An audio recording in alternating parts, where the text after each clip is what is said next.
भिंड में सनसनीखेज मामला सामने आया है। यहाँ पर अवैध वसूली को लेकर एक शख्स को गोली मार दी गई है, जिससे उसकी मौत हो गई। मृतक रेत कारोबारी के परिजनों का आरोप है कि गोली पुलिस के प्राइवेट गुर्गों ने मारी है। मृतक के भाई ने रोते हुए पुलिस की पूरी पोल खोल दी। अपने भाई के साथ बारोली किराए पे खड़े थे सुबह, तो हम खड़े थे तो रामू लड़का आया बारोली का मेरे पास, बोला वो पैसे दो। मैंने कहा काय के पैसे मैं तुम्हें दूं? बोला रात में तुम्हारी गाड़ी निकल के आई है, उसके रेत की गाड़ी निकल के आई, उसके पैसे दो। तो मैंने कहा मेरी गाड़ी अंडरलोड रोड विथरोल टी आई, उसके काय पैसे? बोला टीआई साहब का सख्त आदेश है और सौरभ का पैसे तो लगेंगे। मैंने कहा बात कैसे कर रहा है, मैं तमीज से बात कर। कहीं नहीं पैसे तो मैं ले लूंगा। फिर उसने मुझे गाली दी। मैंने कहा गाली दी, गाली क्यों दे रहा है? तो बोला अभी तुझे मैं बताता हूँ। तब तक उसका भाई छोटू बंदूक लेके आया, उसने रामू ने बंदूक छुड़ाई और सीधा टिगर दबा दिया, जो लव की गोली लग गई।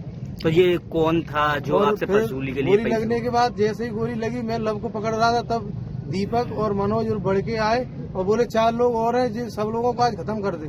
और देहात थाना साइड भाग गए। पैसे कौन? ये कौन था जो पैसे मांग रहा था? ये दलाल था, एंट्री वाला था। किसका दलाल था? ये देहात थाना पर टीआई का, देहात थाना टीआई। और सिपाही है सौरभ राजावत, उसके अंडर से काम करता। इस घटना के बाद से मृतक रेत आरोपी लव तोमर के परिजनों ने सड़क जाम कर दी और आरोपी पुलिस कर्मियों और उनके गुर्गों पर कड़ी कार्रवाई की मांग करने लगे। हालांकि घटना की सूचना मिलने के बाद मौके पर पहुंची पुलिस अफसरों ने किसी तरह से लोगों को समझाया। अब पुलिस अधिकारी मामले की जांच के बाद सख्त कार्रवाई का भरोसा दे रहे हैं। जो फरियादी पक्ष है, उसके एक व्यक्ति लव तोमर नाम बताया जा रहा है, उसको गोली लगी और इलाज के दौरान उसको मृत्यु हुई। सर किसने मारी गोली? ये सीसीटीवी कैमरे निकाल रहे हैं। फरियादी पक्ष का 2 लोगों का नाम जो सामने आ रहा है, तो उनके द्वारा गोली लगाई मारी गई है, तो उनको पूछताछ की जा रही है। सर परिजनों का आरोप है इसमें कि यहाँ पर जो टीआई के द्वारा वसूली कराई जा रही थी रेत पर अवैध तरीके से, क्या मामला है? इस तरीका का अभी फरियादी द्वारा बताया जा रहा है, इसकी जांच करवाई गई है।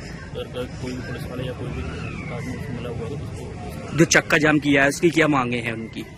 उनकी यही मांगे हैं कि एफआईआर की जाए और कुछ लोगों के नाम जो बता रहे हैं कि आरक्षण पर भी एफआईआर की जाए। सर अभी कोई आरोपी राउंड अप वगैरह किया गया संदेह के? हाँ, 2 लोगों को हमने उठाया। सर एक आरक्षक पर भी सवाल खड़ा किए हैं, कोई सौरभ सिंह है। तो मैंने बताया ना, उनको उनके ऊपर भी जांच बिठा के कार्रवाई करेंगे। अगर जैसा भी होगा उनका नाम अगर इसमें आता है तो उनके ऊपर। प्रथम दृष्टि क्या लग रहा है? प्रथम दृष्टि यही लग रहा है कि जो घटना घटित हुई है, अगर इसमें जिन लोगों के नाम भी सामने आ रहे हैं। फिलहाल इस मामले में 4 लोगों पर एफआईआर दर्ज करते हुए 2 को गिरफ्तार कर लिया गया है। हालांकि अभी तक आरोपी पुलिस कर्मियों के खिलाफ कोई कार्रवाई नहीं हुई है। दरअसल भिंड में रेत के कारोबार में पुलिस की संलिप्तता के कई मामले सामने आते रहे हैं। अलग अलग थानों में पदस्थ थाना प्रभारियों पर आरोप है कि उन्होंने अपने प्राइवेट गुर्गे पाल रखे हैं और ये प्राइवेट गुर्गे अवैध वसूली का खेल करते हैं। पिछले दिनों भिंड कलेक्टर ने कई प्राइवेट गुर्गों को पकड़कर उन पर मामले दर्ज करवाए थे, लेकिन इस कार्रवाई का भी कोई असर थानेदारों और उनके गुर्गों पर नहीं पड़ा है, जिसकी वजह से एक युवक की जान चली गई है। भिंड से हेमंत शर्मा की रिपोर्ट, MP तक।